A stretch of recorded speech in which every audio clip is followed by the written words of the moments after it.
നമസ്കാരം, സ്വാഗതം. ഇന്ന് നമ്മളൊരു പ്രത്യേക വിഷയമാണ് ശരിക്കും പറഞ്ഞാൽ ഒന്ന് ആഴത്തിൽ പരിശോധിക്കുന്നത്. ഇന്ത്യൻ സിനിമാറ്റോഗ്രാഫ് ആക്ട് 1952മായി ബന്ധപ്പെട്ട ഒരു പ്രധാനപ്പെട്ട കോടതി വിധിയെക്കുറിച്ചാണ് നമ്മളിന്ന് സംസാരിക്കുന്നത്.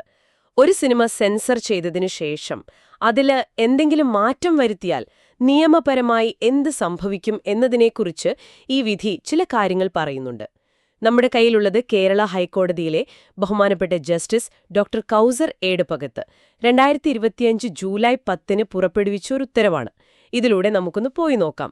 അതായത്, ഒരു സിനിമയിലെ ഒരു രംഗം പ്രേക്ഷകരിൽ ഭയമോ അല്ലെങ്കിൽ ഒരു അസ്വസ്ഥതയോ ഉണ്ടാക്കുന്നു എന്ന് വെക്കുക.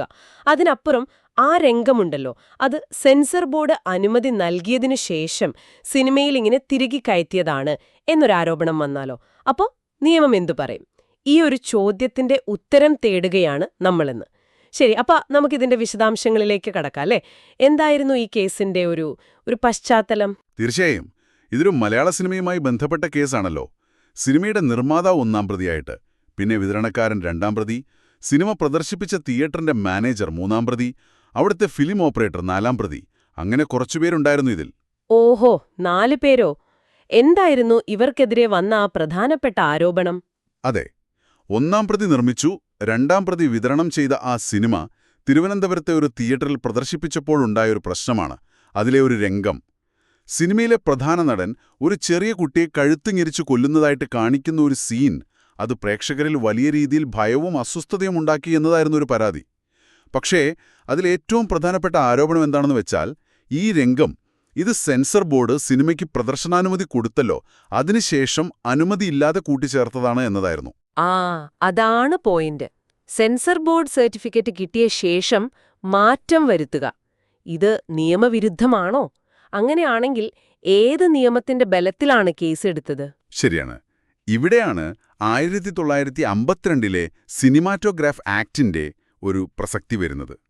ഈ നിയമത്തിലെ സെക്ഷൻ 7, അതിലെ ഉപവകുപ്പ് 1, ഭാഗം ബി, അതാണ് ഈ കേസിൽ ഏറ്റവും പ്രധാനം.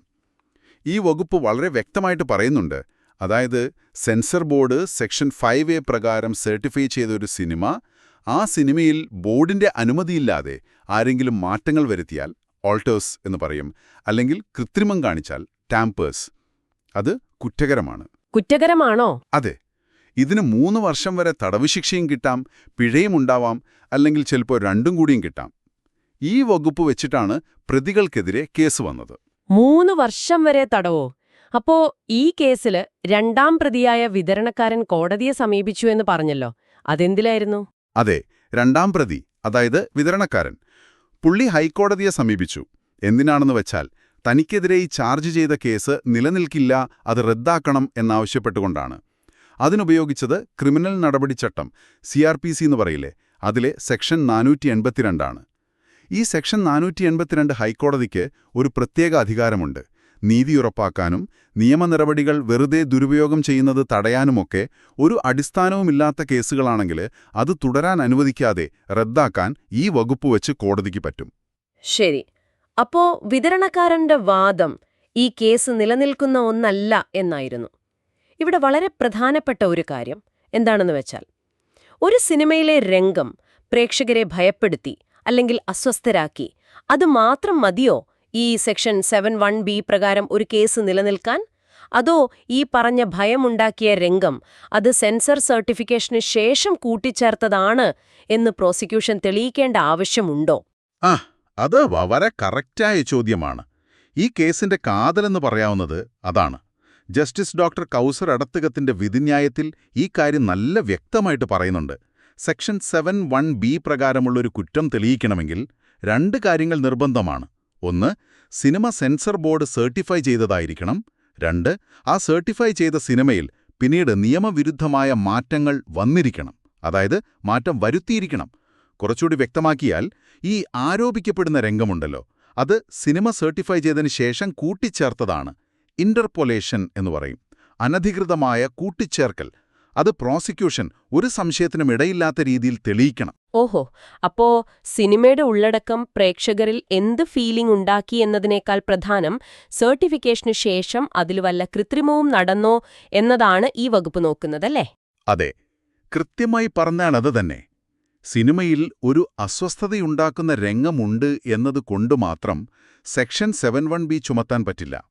ആ രംഗം സെൻസർ ബോർഡ് കണ്ടിട്ടില്ല, അവരുടെ അനുമതിയില്ലാതെ പിന്നീട് തിരികെ കയറ്റിയതാണ് എന്ന് തെളിയിച്ചാൽ മാത്രമേ ഈ വകുപ്പ് പ്രകാരം കേസ് നിലനിൽക്കൂ. ഈ കേസിൽ സിനിമയ്ക്ക് സെൻസർ ബോർഡ് സെക്ഷൻ 5A പ്രകാരം സർട്ടിഫിക്കറ്റ് കിട്ടിയിരുന്നു. അതിലാർക്കും തർക്കമില്ല. തർക്കം മുഴുവൻ ആ രംഗം എപ്പോഴാണ് സിനിമയിൽ വന്നത് എന്നതിലായിരുന്നു. ശരി. അങ്ങനെയാണെങ്കിൽ ഈ കേസിൽ പ്രോസിക്യൂഷന് ഈ കൂട്ടിച്ചേർക്കൽ അത് തെളിയിക്കാൻ സാധിച്ചോ? കോടതി എന്താണ് കണ്ടെത്തിയത്? തെളിവുണ്ടായിരുന്നോ ഇല്ലയോ? അവിടെയാണ് ഒരു ട്വിസ്റ്റ്. കോടതി എന്ത് ചെയ്തു? അന്തിമ റിപ്പോർട്ട്, അതായത് ഫൈനൽ റിപ്പോർട്ട്, അല്ലെങ്കിൽ ചാർജ് ഷീറ്റ് എന്ന് പറയില്ലേ, വിധിയിൽ അതിനെ അനക്ഷർ എ എന്നാണ് പറയുന്നത്. അത് വിശദമായിട്ട് നോക്കി. കോടതിയുടെ കണ്ടെത്തൽ ഇതായിരുന്നു: പ്രോസിക്യൂഷൻ ഹാജരാക്കിയ രേഖകളിലോ ഈ അന്തിമ റിപ്പോർട്ടിലോ എവിടെയും ഈ ആരോപിക്കപ്പെട്ട വിവാദരംഗം, അതായത് കുട്ടിയെ കഴുത്ത് ഞെരിച്ചു കൊല്ലുന്ന ആ രംഗം, അത് സിനിമ സർട്ടിഫൈ ചെയ്തതിനു ശേഷം കൂട്ടിച്ചേർത്തതാണ് എന്ന് സ്ഥാപിക്കാൻ ഒരു തെളിവുമില്ല. ഒരു തെളിവുമില്ലെന്നോ? അത്രയും ഗൗരവമുള്ള കാര്യല്ലേ? അതെ. കോടതി പറയുന്നത് അങ്ങനെയൊരു കൂട്ടിച്ചേർക്കൽ നടന്നുവെന്ന് പ്രഥമദൃഷ്ട്യ, അതായത് പ്രൈമ ഫേഷ്യേ, ഒറ്റ നോട്ടത്തിലൊരു കേസ് നിലനിൽക്കാൻ വേണ്ട മിനിമം തെളിവ് പോലും അതുപോലും സ്ഥാപിക്കാൻ പ്രോസിക്യൂഷന് കഴിഞ്ഞിട്ടില്ലെന്നാണ്. പ്രഥമദൃഷ്ട്യ പോലും തെളിവില്ല. അതേ. എന്തിനധികം പറയുന്നു, സിനിമയുടെ ഏതൊക്കെ ഭാഗങ്ങളാണ് സെൻസർ ബോർഡ് കണ്ട് സർട്ടിഫൈ ചെയ്തത്, ഏതൊക്കെ ഭാഗങ്ങളാണ് പിന്നീട് ചേർത്തത് എന്ന് ആരോപിക്കുന്നത്. ഇത് തമ്മിൽ വേർതിരിച്ച് കാണിക്കാൻ പോലും പ്രോസിക്യൂഷന് പറ്റിയില്ല.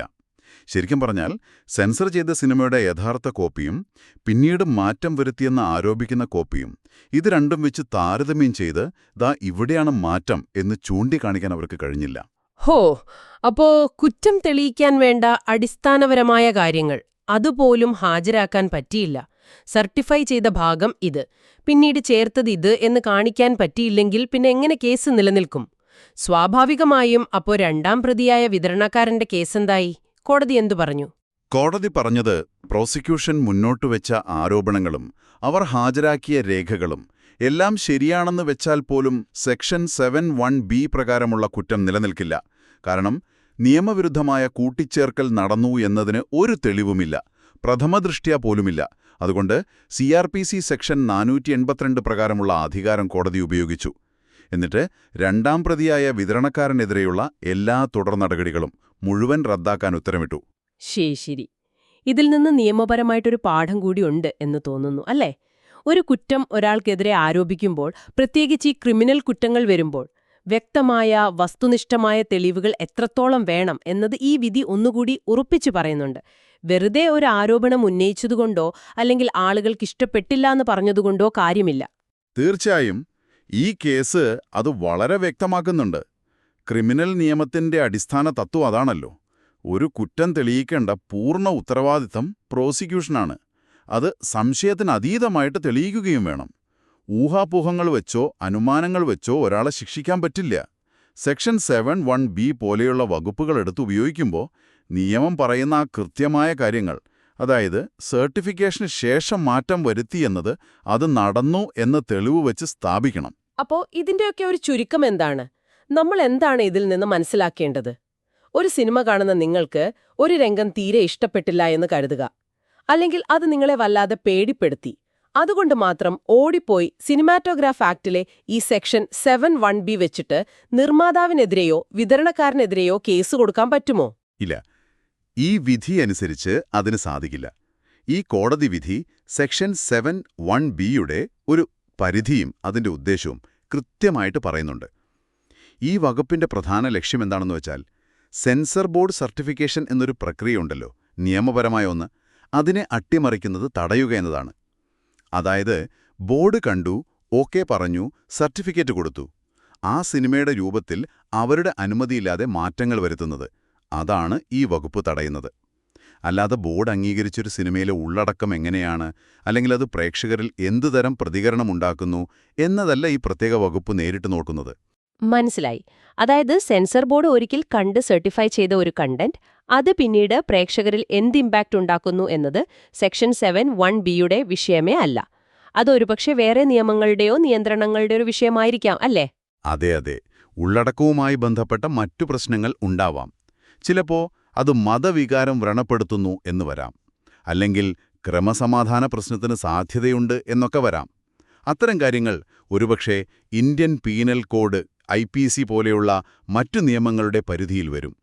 പക്ഷേ സിനിമാറ്റോഗ്രാഫ് ആക്ടിലെ സെക്ഷൻ 71B ഫോക്കസ് വളരെ കൃത്യമാണ്. അത് സർട്ടിഫിക്കേഷന് ശേഷമുള്ള അനധികൃതമായ മാറ്റങ്ങളെക്കുറിച്ച് മാത്രമാണ്. സെൻസർ ബോർഡിന്റെ അധികാരത്തെയും ആ സർട്ടിഫിക്കേഷൻ പ്രോസസ്സിന്റെ ഒരു വിശ്വാസ്യതയെയും സംരക്ഷിക്കുക എന്നതാണ് ഇതിന്റെ ലക്ഷ്യം. അപ്പോ നിങ്ങൾ ഓർത്തിരിക്കേണ്ട പ്രധാന കാര്യം ഇതാണ്: ഒരു സിനിമയ്ക്കെതിരെ സിനിമാറ്റോഗ്രാഫ് ആക്ടിലെ സെക്ഷൻ 71B പ്രകാരം ഒരു കേസ് എടുക്കണമെങ്കിൽ ആ സിനിമയിലെ ഏതെങ്കിലും ഒരു രംഗം പ്രേക്ഷകരെ വല്ലാതെ അസ്വസ്ഥരാക്കി അല്ലെങ്കിൽ ഭയപ്പെടുത്തി എന്നത് മാത്രം പോരാ. അത് മാത്രം ഒരു കാരണമായിട്ട് എടുക്കാൻ പറ്റില്ല. മറിച്ച് ആ പ്രത്യേക രംഗമുണ്ടല്ലോ, അത് സെൻസർ ബോർഡ് സിനിമയ്ക്ക് സർട്ടിഫിക്കറ്റ് നൽകിയതിനു ശേഷം അവരുടെ അനുമതിയില്ലാതെ നിയമവിരുദ്ധമായി സിനിമയിൽ കൂട്ടിച്ചേർത്തതാണ് എന്ന് വ്യക്തമായ തെളിവ് വെച്ച് പ്രോസിക്യൂഷന് സ്ഥാപിക്കാൻ പറ്റണം. വളരെ ശരിയാണ്. സെൻസർ ബോർഡ് എന്ന ആ സിസ്റ്റത്തിന്റെ ഒരു ആധികാരികത നിലനിർത്തുക എന്നത് പ്രധാനമാണല്ലോ. അവര് ഒരു രൂപത്തിൽ സിനിമയ്ക്ക് അനുമതി കൊടുത്താൽ ആ രൂപത്തിൽ തന്നെയാണോ അത് പുറത്തു വരുന്നത് എന്ന് ഉറപ്പാക്കാനാണ് ഈ നിയമം ശ്രമിക്കുന്നത്. അല്ലാതെ കണ്ടന്റിനെ വീണ്ടും പോസ്റ്റ്മോർട്ടം ചെയ്യാനല്ല ഈ പ്രത്യേക വകുപ്പ്. ശരി. നമ്മൾ ഇതുവരെ സംസാരിച്ചത് ഈ സെക്ഷൻ 711B-യെക്കുറിച്ചും ഈ കോടതി വിധിയെക്കുറിച്ചുമാണ്. ഇനി നിങ്ങൾക്ക് ആലോചിക്കാൻ വേണ്ടി ഒരു ചോദ്യം കൂടി ചോദിക്കുകയാണ്. ഈ കേസിൽ സംഭവിച്ച പോലെ സെക്ഷൻ 711B പ്രകാരമുള്ള കുറ്റം നിലനിൽക്കുന്നില്ലെന്ന് കരുതുക. ഓക്കെ. എന്നാൽ സെൻസർ ബോർഡ് സർട്ടിഫൈ ചെയ്തൊരു സിനിമയിലെ ഉള്ളടക്കം അത് തന്നെ ചിലപ്പോൾ വലിയ തോതിലുള്ള സാമൂഹിക അസ്വസ്ഥതകളോ ഭയമോ ചിലപ്പോൾ പ്രതിഷേധങ്ങളോ ഒക്കെ ഉണ്ടാക്കുന്നുവെന്ന് കരുതുക. അങ്ങനെ വന്നാൽ അതിനെ നേരിടാൻ മറ്റ് നിയമപരമായ വഴികളോ അല്ലെങ്കിൽ നിയന്ത്രണ സംവിധാനങ്ങളോ നിലവിലുണ്ടോ? അതോ സെൻസർ ബോർഡ് ഓക്കെ പറഞ്ഞാൽ പിന്നെ ആ കണ്ടന്റിൽ ആർക്കും തൊടാൻ പറ്റില്ലേ? അതൊരു വളരെ പ്രസക്തമായ ചോദ്യമാണ്. പക്ഷെ കുറച്ച് സങ്കീർണവുമാണ്. അത് ഈ വിധിയുടെ പരിധിക്ക് അപ്പുറത്തേക്ക് പോകുന്നൊരു കാര്യമാണ്. കാരണം ഒരു വശത്ത് നമുക്ക് ആവിഷ്കാര സ്വാതന്ത്ര്യമുണ്ട്, കലാകാരന്റെ സ്വാതന്ത്ര്യം. മറുവശത്ത് സമൂഹത്തിന്റെ പൊതുവായ താൽപ്പര്യങ്ങളുണ്ട്, നിയമങ്ങളുണ്ട്. സെൻസർ ബോർഡ് ഒരു സർട്ടിഫിക്കറ്റ് കൊടുത്തു എന്നതുകൊണ്ട് മാത്രം ഒരു സിനിമ എല്ലാ നിയമങ്ങൾക്കും മുകളിലായി എന്ന് പറയാൻ പറ്റില്ല. ഉദാഹരണത്തിന്, സിനിമയിലെ കണ്ടന്റ് നിലവിലുള്ള മറ്റ് നിയമങ്ങൾ, IPC പോലുള്ളവ ലംഘിക്കുന്നുണ്ടെങ്കിൽ ആ നിയമങ്ങൾ വെച്ച് നടപടിയെടുക്കാൻ സാധ്യതയുണ്ട്.